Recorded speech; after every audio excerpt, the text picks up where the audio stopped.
My dear students, welcome back to our episode today.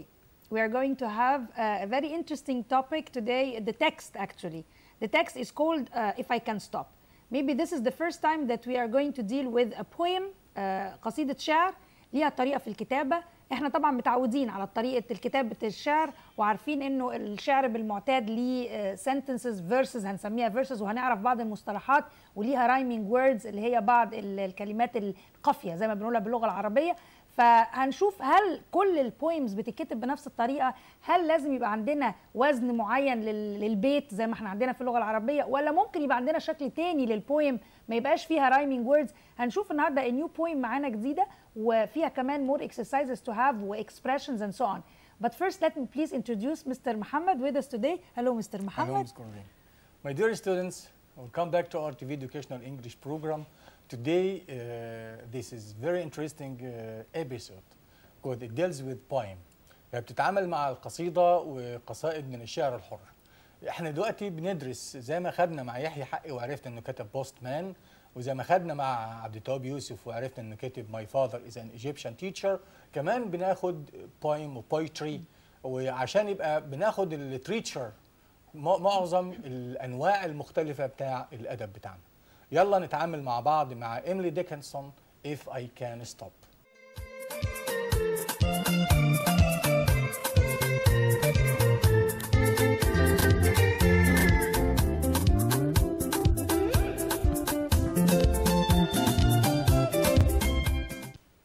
Definitions: alive, living, not dead.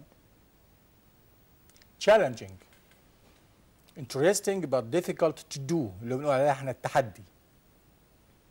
moving هنا ممكن اتخيل معناها متحرك، بس هي actually لما اقول على قصيده او حاجه قريتها ان هي حركت كده مشاعري او فيها نوع من التاثير، مؤثره. making you feel strong emotions especially sadness. publisher احنا خدناها مع يحيى حقي، publish معناها ينشر وpublication معناها النشر.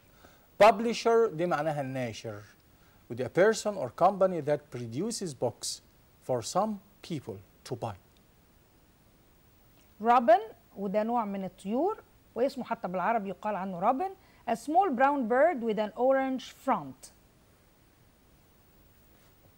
aching aching بنستعملها بمعنى pain لو هي noun، اقدر اقول aching معنى pain، وممكن اقول aching back يعني pain في الباك يعني مؤلم، فانا اقدر استعملها noun واقدر استعملها كمان adjective.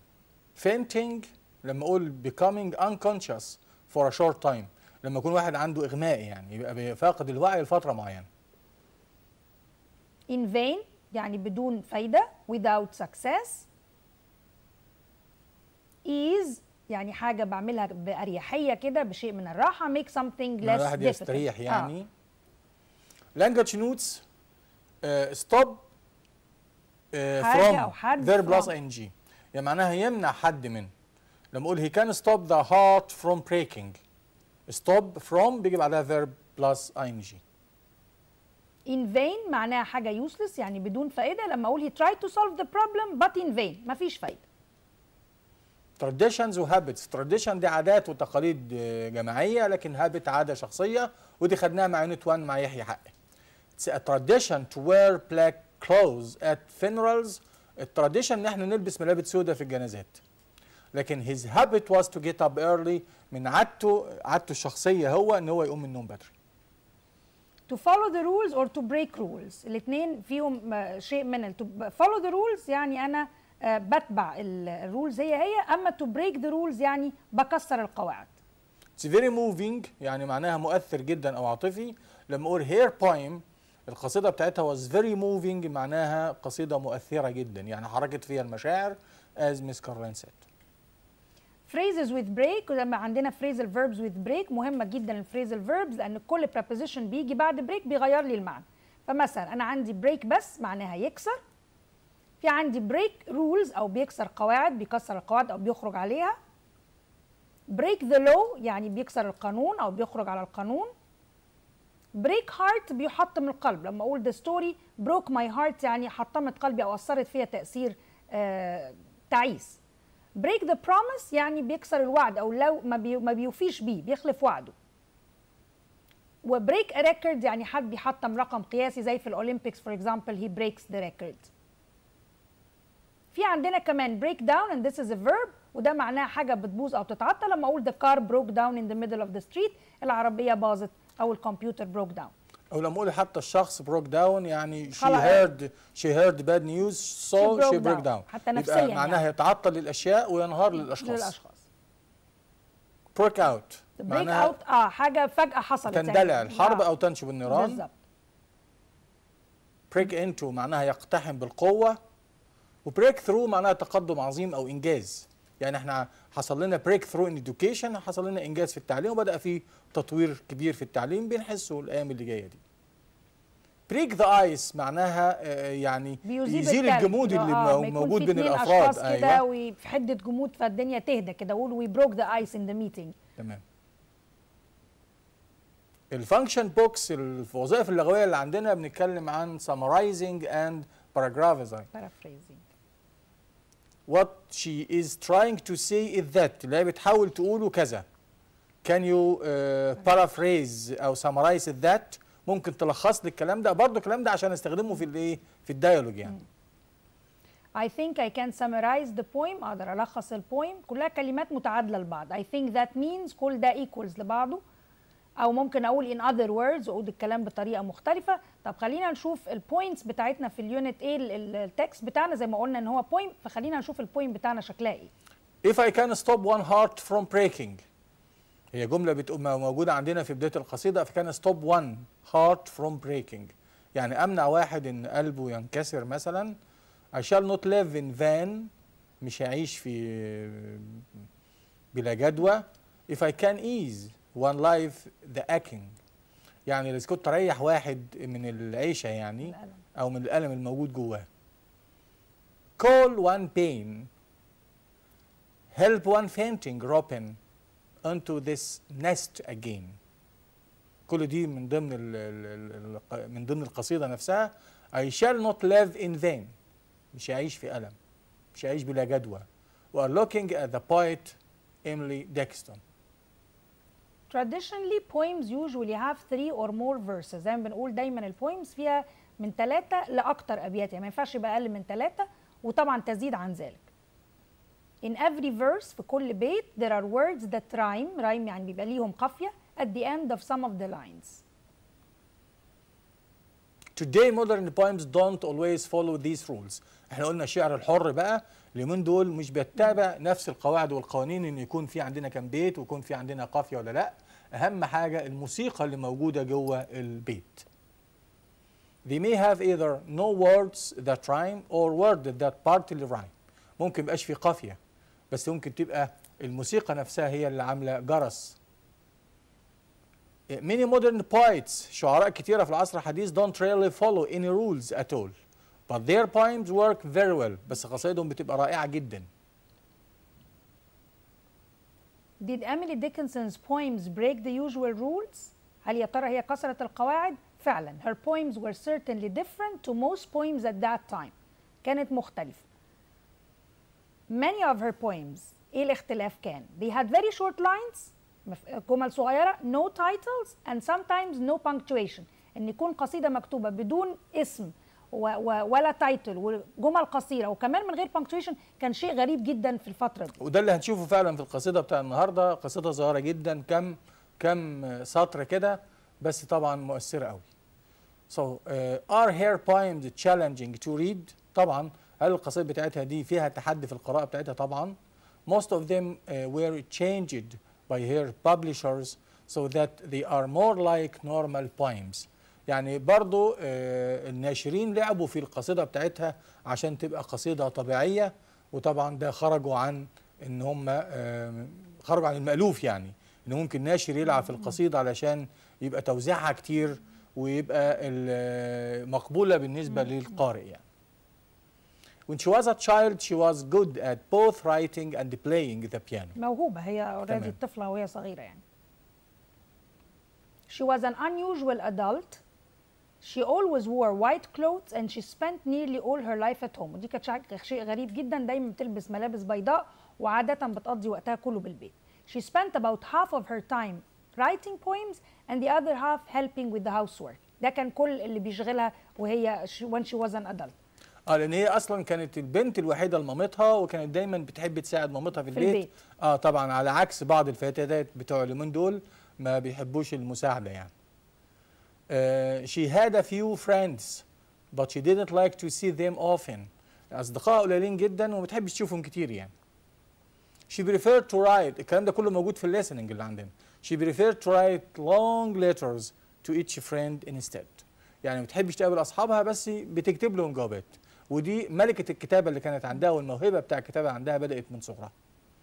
She wrote a lot of poems but most of them were not published. كتبت قصائد شعر كتيرة بس معظمها ما اتنشرش until after she died، حتى لغاية ما ماتت 1886. Two men might have asked her to marry them but she accepted neither of them. هي فعلا ما اتجوزتش، هي رفضت ان هي تتجوز. Let's go now to the reading text. We are going to read the text together. It says, I can stop. If I can stop one heart from breaking, I shall not live in vain.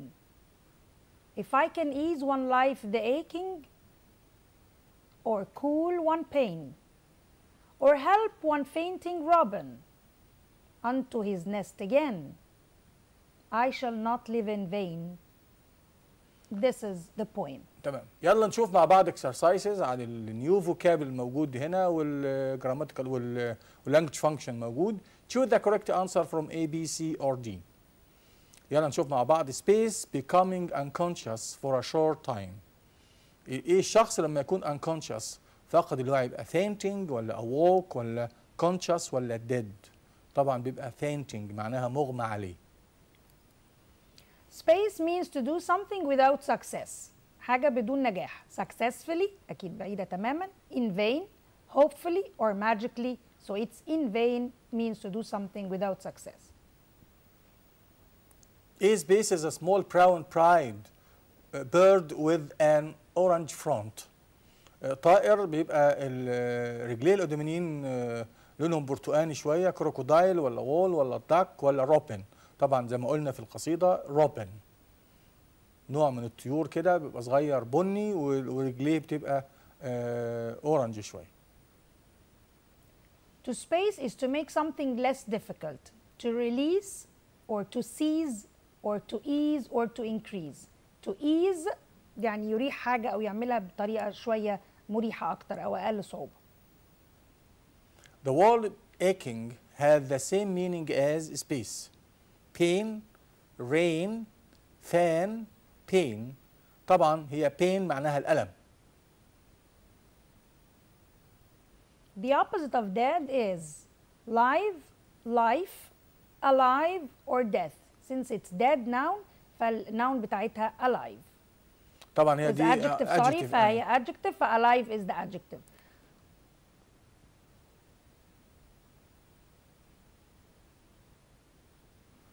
Something that is interesting but difficult to do is. شيء لما يكون شيق جدا بس صعب انك تعمله ده بالنسبه لك تحدي. Changing, challenging, easy, comfortable. الشيء ده بيكون ايه؟ تحدي challenging. A person or company that produces books for people to buy is a dyer, a lawyer, an editor or a publisher. الشخص اللي بينتج او بينشر كتب he is a publisher. كمان ممكن يصعبها لي ويروح حاطط لي جنبها بروديوسر منتج. ده بيبقى منتج افلام او تمام. سينما. فالطالب ساعات يشوف كلمه بروديوسز بوكس ودي قلناها في الدرس بتاع يحيى حقي برضه. It was so hot inside the room that I thought it was going to. الدنيا حر في الغرفه لدرجه ان ممكن يحصل لي ايه؟ faint ولا marry ولا swim ولا fly. طبعا كلمات بعيده عن بعضها. لما يكون الدنيا حر في مكان كده بحس ان انا يغمى عليا. faint. I ran 10 kilometers yesterday. Now my legs. جريت 10 كيلو فأكيد my legs faint ما تجيش للأعضاء الجسم لكن تيجي للشخص نفسه. Ease, ache or break وache هي الverb بتاعتنا من aching زي ما استعملناها قبل كده معناها my legs are in pain. Mona has a bad headache but this medicine should space the pain. Release, promote, ease, increase. طبعا هي عندها صداع بس الدواء ده هيريحها شويه. ease the pain. We walked up to the castle space it was closed. We walked up to the castle لكن in violin ولا in fan ولا in vain ولا in van. طبعا it's in vain يعني لا جدوى لكن كان مغلق. To get to the bank, walk space this road and turn right at the Packers. Walk along, alive, a walk. هو كلمة along دي معناها على امتداد، لكن كلمة along دي اللي هي الايه مفصولة فيها فبيجي بعدها noun. يعني لما اقول along road معناها الطريق الطويل، لكن along the road معناها على امتداد الطريق. فهنا walk نقط this road.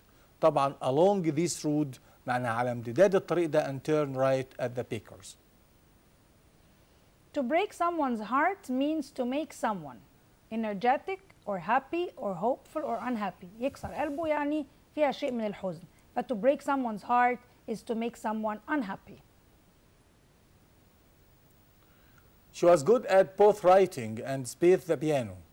طبعا هي كلمة يعزف في اللغة الإنجليزية مش موجودة كلمة يعزف دي، موجودة كلمة playing. يلعب بيانو، يعني لما ترجمها ما اقولش يلعب بيانو بقى، اقول يعزف على البيانو. ف she was good at both writing and playing the piano. Only space of her poems were published when she was alive. A few, little, a little and few. مهمة جدا واحنا بنختار حاجة زي كده. طبعا الواحد في باله بيقول only of her poems، فأنا عايزة أقول عدد قليل، فابتدي أول ما أقول كلمة عدد قليل أفكر في little، لكن أخلي بالي إن أنا هوصف كلمة poems، و poems is a countable noun، فما ينفعش إن أنا أستعمل little، فأكيد هختار few. طب أقدر أقول only few of her poems ولا only a few of her poems؟ فأنا عندي برضو هنا اختيار، مش هقول only few people ماشي، لكن only بدام of يبقى only a few of her poems. That's right. Space poems usually have 3 or more verses. Traditionally في بداية الكلام لما بنجيب بداية الكلام كده بيبقى بعدها بيبقى موجودة adverb. Interestingly, historically. فلما قلت traditionally poems usually have 3 or more verses. بيبقى عندنا adverb بتحول الادجكتيف أو noun لadverb في الأول خالص. Can you paraphrase means، استعملنا الكلمة دي لما كنا بنسأل على الانفورميشن وقلنا لو أنا عايز أسأل على الانفورميشن بستعمل كلمة إيه؟ هستعمل كلمة summarize، وقلنا كلمة معاها قلنا paraphrase. summarize يعني يلخص، وparaphrase يعني يعيد تاني نفس الكلام. نعملها هي فأنا لما أقول can you paraphrase معناها إيه؟ Can you apply or translate or summarize or understand؟ يبقى definitely can you paraphrase equals can you summarize. If you drive too fast you will space the law. The police might fine you. كلمة fine هنا وقع verb معناه يغرم. يعني لو انت سقط بسرعة انت هتعمل ايه كده في القانون عشان كده البوليس ممكن يغرمك؟ هل انت follow the rule هتتبع القانون ولا كده break the rule؟ هتكسر القانون يعني هتخالف القانون ولا recommend ولا carry out؟ طبعا زي ما خدنا الفريز بتاع كلمة break في break the law معناها يخالف القانون. The film about the war was very space a lot of people cried at the end. اول ما اقرا very يمكن ما اعرفش اللي انا عايزه اقول ايه، لكن لما اكمل الجمله اقول a lot of people cried at the end خلاص اداني ان شيء فيه حزن. طب moving happy وenjoyable وinteresting الثلاثه positive، لكن moving هي النيجاتيف الساد شويه مؤثر قوي so it's moving. It was the film about the war was very moving. Now with grammar. والجرامر بتاعنا جديد السنه دي في الثانويه العامه، ما جاش قبل كده في ثالثه ثانوي ازاي استخدم all وازاي استخدم each. الديستريبيوتيفز أيوة. دول ازاي لكن بقى السنه دي بقى جايب لنا الجرامر ده ولازم ابص فيه كويس جداً. عشان لازم اعرف جاي بعدها امتى سنجلر ولا بلورال والفيرب بتاعها هتكون ايه، لان كتير بنتلخبط ما بين كلمه each وافري وall ونone ونايذر. طب هل دول زي دول؟ لا طبعا، بخلي بالي اللي جاي بعده countable ولا uncountable، بخلي بالي في preposition في of ولا ما فيش، بخلي بالي الفيرب اللي بعده هيجي شكله ايه، فكل ده مرتبط ببعض. الديستريبيوتيفز عندنا all both half each every either and neither. all بيجي معاها فعل مفرد او فعل جمع. لو جاء بعدها اسم لا يعد بيكون مفرد. طبعا عارفين ان كل الانكاونتبل نافون بيبقى نوفل. تمام. لكن لو جاء بعدها اسم بيتعد، يعني اسم كاونتبل بيبقى جمع. يعني خلاص يبقى شيء طبيعي كده. all students have. لكن all water is بس. يعني all دي بيجي بعدها countable noun هتبقى جمع، بيجي بعدها uncountable noun هتبقى مفرد. خلاص شوف غيرها بقى. all Mona's money is at whom. كل فلوس منى uncountable فقلنا is. لكن all Mona's friends ده countable are helping her. فهنا all جاء بعدها اسم مفرد money، و all جاء بعدها اسم جمع friends. الأول كان مفرد والتاني كان جمع. all the information كل المعلومات ده uncountable was. all the books were. طيب لو قلنا all of قبل الأسماء half of قبل الأسماء يجي بعدها فعل جمع مع أسماء الجمع. لما أقول half he ate half of the cake، لكن لما أجي بعد كده مثلا هقول half or half of my friends، خلاص أنا اتكلمت على my friends نصهم يبقى أكيد plural they like football. half of the pupils are clever، يبقى still أنا بستعمل معاها plural noun plural verb مع الناون بتاعتنا بما إن هي برضه plural. كمان كلمة of بعد half مع تعبيرات الكمية اللي هي أكيلو ما بنستعملهاش. تمام. ما نقدرش نحط كيلو half of كيلو ما تمشيش، بقول half كيلو على طول أو half لتر على طول. My house is half a kilometer from the station. ما قلناش half of a kilometer. She drank half a liter of juice. طب نيجي بقى عند every و each و either و neither، بتيجي قبل الأسماء المفردة. each student wears حطينا اس على الفعل مفرد. singular و singular. تمام. و each person has a role in society برضو singular و singular، بتكلم فالverb بتاعي singular زيه بالظبط. neither answer is correct. neither يعني ما فيش إجابة صح، وما فيش إجابة صح كأني بستعمل singular وكأن هي برضو مفرد، فبالتالي neither دايما معاها is اللي هي السنجلر verb. طب لو جاء بعدها of بقى each of و either و neither، في الحالة دي هتاخد جمع. يبقى هي لو either و each و neither بتاخد مفرد، لكن لو جاء بعدها of بتاخد جمع. نشوف كده. I don't like each of the photos. I like either of the photos. Each of the girls spoke. طب لو اقول لما اشير بقى الافراد مع كلمه each نستخدم كلمه مجموعه، لكن اذا كان هناك اتنين فقط نستخدم both. يبقى each مع الجمع وboth مع المثنى. I give each of my sisters a card. And both of my parents a present. طب both اتنين father و mother. لكن each يعني كل واحده من اخواتي اديت لها a card. She helped each of her friends. I met both my friend and brother. My friend صاحبه واخويا.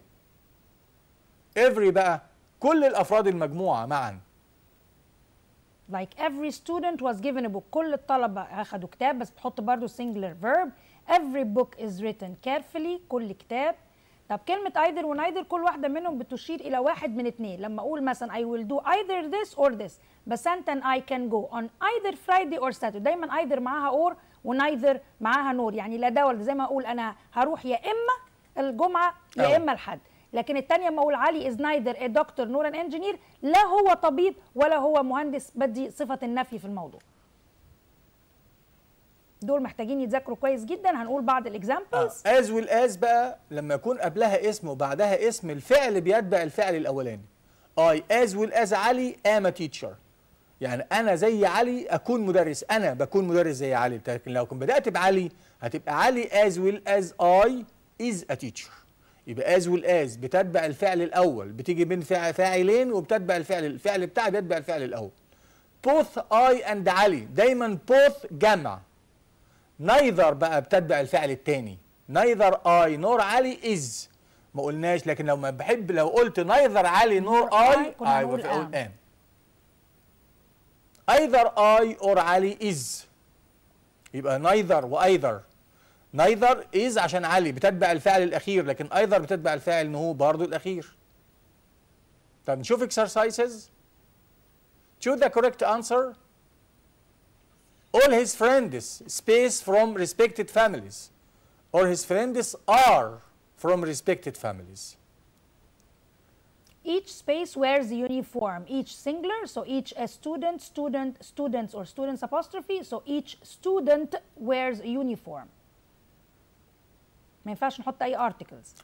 all the box space translated into her language into other languages. have been هنجيب برضه verb to be هتبقى have been باعتبار ان all her books جمع. Half of the cake space eaten by Ali. Half of the cake is or are or have or were هي السنجلر الوحيدة. So half of the cake is eaten by Ali. half of the cakes space eaten by Ali.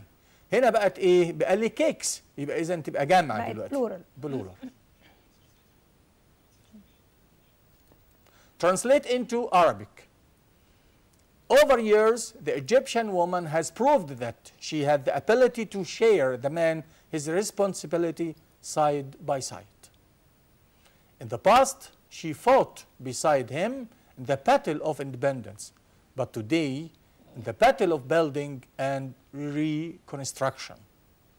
لقد أثبتت المرأة المصرية على مر العصور أن لديها المقدرة على مشاركة الرجل مسؤولياته جنبا إلى جنب. ففي الماضي حاربت المرأة بجانب الرجل في معارك الاستقلال، واليوم تشاركه في معارك البناء وإعادة التعمير.